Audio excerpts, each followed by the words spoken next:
You skip the last set because you're tired. It feels like a small thing. Just one set. Just today. No big deal. But that decision, that moment of choosing ease over what you committed to, is where your identity actually gets built or broken. This episode is about comfort. Not the rest you earn after hard work. Not the recovery that's part of effective training.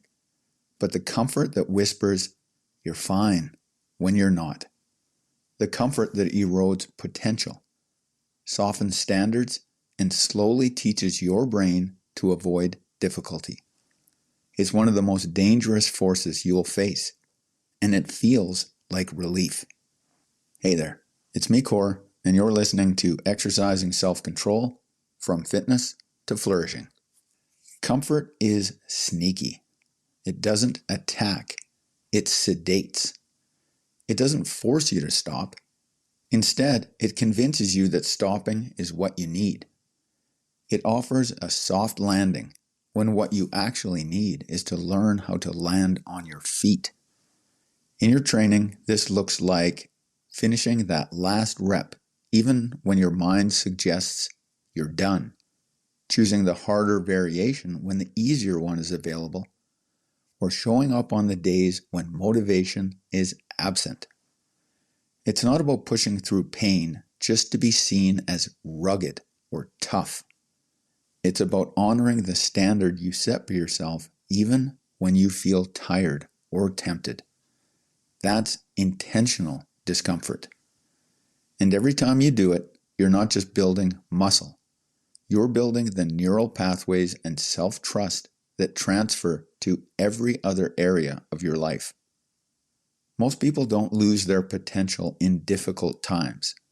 They lose it in moments of ease. The gym reveals this truth faster than almost anywhere else. You don't lose strength in the hard weeks. You lose it in the comfortable ones. When you start leaving reps in the tank.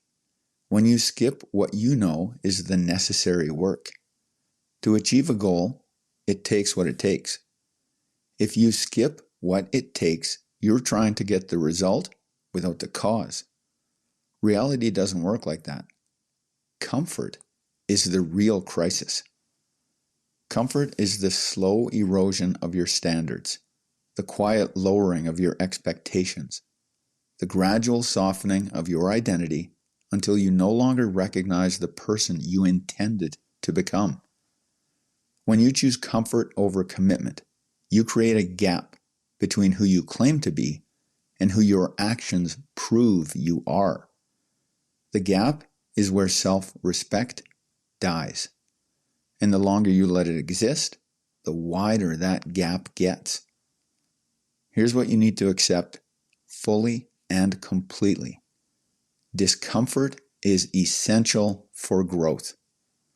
Not just physical growth, cognitive growth, emotional growth, learning, mastery, the ability to think clearly when everything in you wants to escape, development in any domain of life. When you choose comfort repeatedly, you're not just eroding your identity, you're training your brain to avoid difficulty. And avoidance is the enemy of clear thinking. Every time you choose the harder path in your training, you're literally rewiring your brain to face difficulty with clarity instead of fear. You're training your nervous system to stay calm under pressure. You're training your mind to make good decisions when fatigued. That cognitive resilience, the ability to think clearly when uncomfortable, transfers to every argument, every hard conversation, every high-stakes decision you'll ever make. Choosing comfort over action creates a specific kind of weight. Not the weight of hard work earned, but the weight of avoidance accumulated. You feel it in your posture, your energy, your self-respect. And here's the trap. That weight makes you want more comfort, more relief, more escape. It's a cycle that shrinks your world and your options until the only comfortable thing left is the story you tell yourself about why you stopped trying. Your identity isn't built by what you intend. It's built by what you do repeatedly. Every time you choose comfort over commitment, you are building a version of yourself that doesn't follow through. The gap between who you are and who you want to be isn't filled by grand gestures. It's shaped by small, daily decisions. The decision to finish the work, to keep the promise, to hold the standard when it's easier to let it slip. Comfort breaks momentum faster than failure ever could.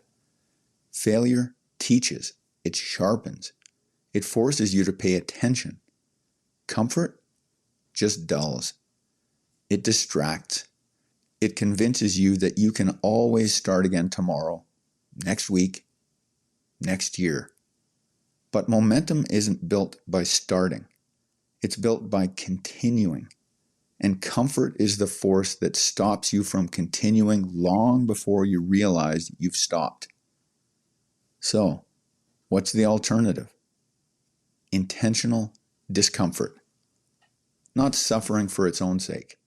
Not grinding yourself into the ground, but choosing the harder path when the harder path is what serves your purpose.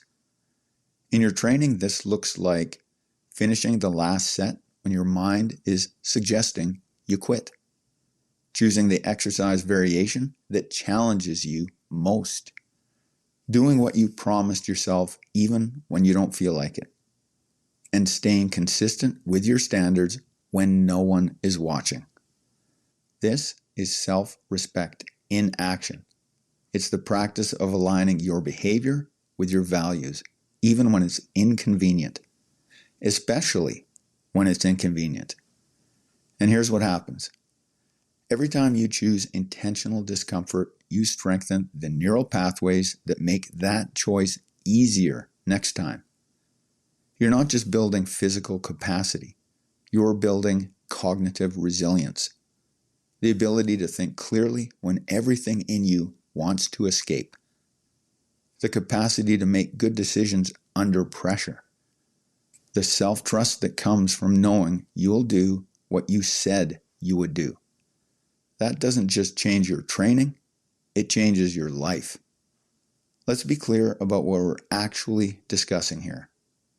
Comfort costs potential. It costs momentum. It costs the version of yourself you could have become. It costs self-respect, built slowly through small betrayals of your own standards. It costs cognitive resilience, the ability to think clearly when things get hard. Discipline costs effort. It costs convenience. It costs the easy path, the comfortable choice, the soft landing. It's expensive in the moment, but it's priceless over time. Every day, you choose your currency. You choose what you're willing to pay and what you're willing to lose. And those choices, repeated, become your identity. Comfort isn't your friend. It's a force that shapes you in ways you don't notice until you've already become someone you didn't intend to be. The good news? You can choose differently, right now, today. In your next training session, your next decision, your next moment of choosing between what feels easy and what aligns with who you want to become.